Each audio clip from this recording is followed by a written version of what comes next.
మేదరమెట్ల 4వ సిద్ధం సభకు కొద్దిసేపట్లో రానున్నటువంటి మన ప్రియతమ నాయకులు శ్రీ వైఎస్ జగన్మోహన్ రెడ్డి గారు, వేదికను అలంకరించినటువంటి పెద్దలు, లక్షలాదిగా ఈ కార్యక్రమానికి తరలి వచ్చినటువంటి వైఎస్ఆర్ కుటుంబ సభ్యులు అందరికీ పేరు పేరున హృదయపూర్వక నమస్కారం.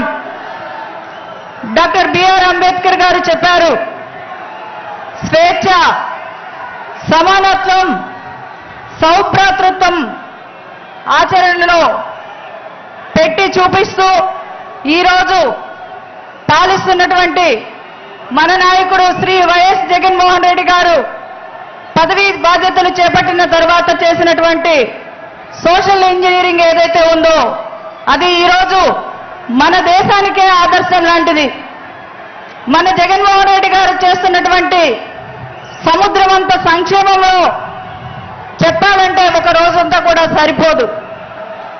కానీ మన దళిత జాతిలో మనకి అంటరాని తలం తెలుసు, ఊరి బయట ఉండే మన గుడిసెలు తెలుసు. జగన్మోహన్ రెడ్డి గారు ఇచ్చినటువంటి వైఎస్ఆర్ జగనన్న కాలనీలు చెప్పాలంటే అవి ఊళ్ళు. ఆయన ఇచ్చేటప్పుడు నేను క్యాబినెట్లో ఉన్నాను. చాలా మంది అన్న ఎవరికి వాళ్ళకి ఇవ్వాలని అడుగుతా ఉన్నారు అన్నప్పుడు మన ముఖ్యమంత్రి గారు ఒక మాట చెప్పారు, అలా ఉంటే అది అంబేద్కర్ గారు చెప్పినటువంటి విధానం కాదు, అన్ని కులాలు అన్ని మతాలు ఒక్క చోట కలిసి ఉండడమే అంబేద్కరిజం, కాబట్టి అందరూ కలిసి ఉండాలి మనం ఇచ్చబోయే కాలనీల్లో అని చెప్పినటువంటి మహానుభావుడు మన గౌరవ ముఖ్యమంత్రి గారు. అది మేమందరం కలిసి ఖచ్చితంగా గుర్తు చేసుకోవాల్సినటువంటి విషయం. ఇక విద్య విషయంలో అమ్మఒడి, విద్యా దీవెన, వసతి దీవెన ఇలాంటి విషయాల గురించి మనం మాట్లాడుకోవాల్సినటువంటి అవసరం లేదు. అర్హత ఉన్నటువంటి ప్రతి ఒక్కరికి వస్తున్నాయి. కానీ ఇంగ్లీష్ మీడియం విద్య అంటే పేదలకు అందని ద్రాక్ష. అందని ద్రాక్ష అంటే ఎప్పుడు పుల్లగానే ఉంటుంది. కానీ అలాంటి ఇంగ్లీష్ మీడియం విద్యను ఈరోజు మా పేద వర్గాలకు చేరువ చేసి ఇంగ్లీష్ మీడియం తీయదనాన్ని మాకు అందించినటువంటి గొప్ప వ్యక్తి ఎవరైనా ఉన్నారు అంటే అది మన గౌరవ ముఖ్యమంత్రి గారు శ్రీ వైఎస్ జగన్మోహన్ రెడ్డి గారు. అన్నా, నువ్వు మా బిడ్డలు ఈరోజు ప్రపంచంలో ఉన్న ప్రతి ఒక్కరితో పోటీ పడాలని నువ్వు కలలు కన్నావు. నీ కళ మాకు ఒక వరంగా మారిందని మేము గర్వంగా చెప్పుకుంటూ ఉన్నాం.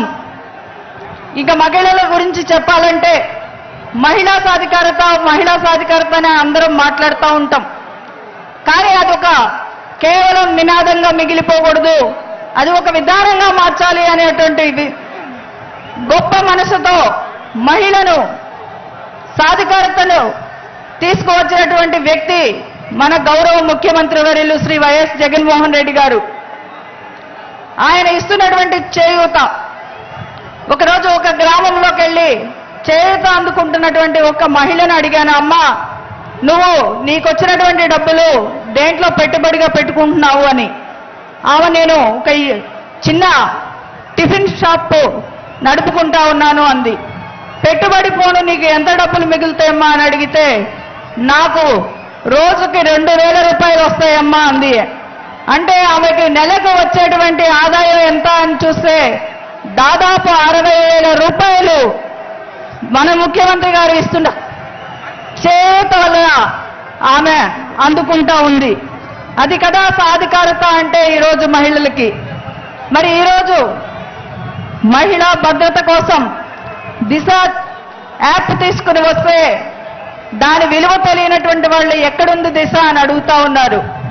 ఈరోజు దిశ ఎక్కడుంది అంటే దాదాపు 1,40,00,000 మంది మహిళల ఫోన్లు డౌన్లోడ్ చేసుకున్న యాప్లో ఉంది దిశ.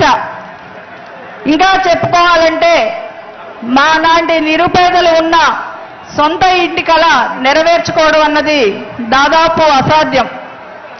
మరి 31 లక్షల మందికి సొంత ఇళ్ల స్థలాలు ఇచ్చి రూపాయి ఖర్చు లేకుండా రిజిస్ట్రేషన్ చేసి ఇచ్చినటువంటి ఘనత మన గౌరవ ముఖ్యమంత్రి గారికే దక్కుతుందని కూడా తెలియజేస్తా ఉన్నాం. ఇక వైద్యం విషయం, కార్పొరేట్ వైద్యాన్ని మన ఇంటికి మన ముంగిటికి తీసుకొచ్చినటువంటి ఘనత మన గౌరవ ముఖ్యమంత్రి గారిది. ఇలా చెప్పుకుంటూ పోతే మనం ఎందుకు మన ముఖ్యమంత్రి గారికి అండగా నిలబడాలి, మనకు ఎందుకు ఓటు వేయాలి అంటే మరి ఇవన్నీ కూడా మనం చెప్పుకోవచ్చు. అలాగే మన ప్రతిపక్ష నాయకుడు ఉంటాడు, ఆయన చెప్తూ ఉంటాడు ఎక్కడా కూడా ఒక్క నిజం కూడా ఉండదు. మరి ఆయన అబద్ధాల మీద ఒక పెద్ద కథ కూడా ఉంది. ఈ సందర్భంగా మీకు ఒక్కసారి అది గుర్తు కూడా చేస్తాను. ఒక రాక్షసుడు ఒక శివుడు కోసం వరం ఇవ్వాలని చెప్పి చాలా ఘోరమైనటువంటి తపస్సు చేశాడంట. తపస్సు మెచ్చి శివుడు ప్రత్యక్షమయ్యాడు. ఏదైనా వరం ఇవ్వాలంటే మరి ఆ రాక్షసుడు చాలా క్రూరమైన వాడు. ఎలా తప్పించుకోవాలా అని శివుడు ఆలోచించి ఈ భూమి మీద ఎన్ని చెట్లు పుట్లు ఉన్నాయో నువ్వు ఒక వారం రోజుల్లో లెక్కేసుకుందా అని చెప్పి పంపించాడంట. అతను గబగబా వెళ్ళి 3 రోజులకే లెక్క వేసుకుని తీసుకుని వచ్చాడంట. తర్వాత మళ్ళీ ఆకాశంలో నక్షత్రాలు ఎన్ని ఉన్నాయో లెక్క పెట్టుకుని ఒక 15 రోజులకి రమ్మంటే ఒక వారానికే నక్షత్రాల లెక్క అప్పచెప్పాడంట. తర్వాత సముద్రం దగ్గర ఇసుక రేణువులు ఉంటాయి, అవన్నీ లెక్క పెట్టుకుని ఒక 2 నెలల్లో చెప్పంటే అవి కూడా చెప్పి తీసుకొచ్చి వచ్చి లెక్క 1 రోజులకే చెప్పాడంట. శివుడు అప్పుడు ఏం చేయాలో అర్థం కాక ఆంధ్రప్రదేశ్లో చంద్రబాబు నాయుడు అనే వ్యక్తి ఉంటాడు, ఆయన అబద్ధాలు చెప్తూ ఉంటాడు.